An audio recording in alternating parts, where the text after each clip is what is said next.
জানি জানি, টাইটেল আর থাম্বনেল দেখে ভাবছো তো জামাই ষষ্ঠীর ভিডিও এতদিন পর, কিন্তু কি করব বলো, এডিট করার সময় পাইনি, তার জন্য সরি।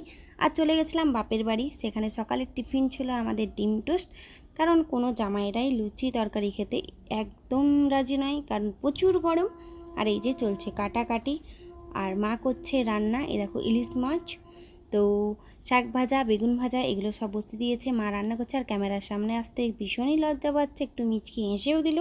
আর বড় ওভেনে হচ্ছে আমাদের ভাত, বড় হাঁড়িতে করে। আর বোন বলছে আমাকে একটু দেখা, আমি তো মহারানীর মতো বসে আছি।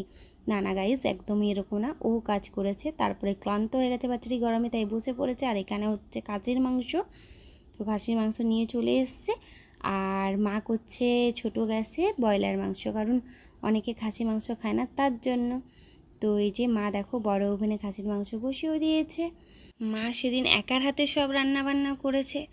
আর এমনিতেও বরাবর আমার মায়ের হাতের রান্না খেতে খুব ভালো লাগে। আর দেখো এই যে খাসির মাংসটা কি দারুণ দেখাচ্ছে, তাই না? কালারটা কি দারুণ হয়েছে, প্রায় হয়ে এসছে, নামাবে, কারণ খাসির মাংস একটু ঝোলঝোলই ভালো লাগে।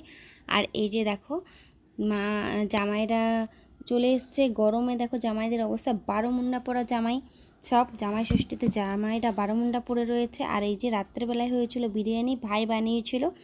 বিরিয়ানিটা কিন্তু দারুণ হয়েছিল, দেখো দেখতেও কিন্তু খুব সুন্দর। এটা হলো আমার আর একটা ভাই, তো সবাই মিলে একসাথে বসে পড়েছিলাম। আর তোমার দাদাভাই বাড়ি চলে এসেছিলো। আর এই যে সবাই মিলে বিরিয়ানি খাচ্ছি, বিরিয়ানি মজা নিচ্ছি। তো ভিডিওটা এই পর্যন্ত, ভালো লাগলে অবশ্যই লাইক কমেন্ট শেয়ার করে দিও, চ্যানেলটা সাবস্ক্রাইব করে দিও।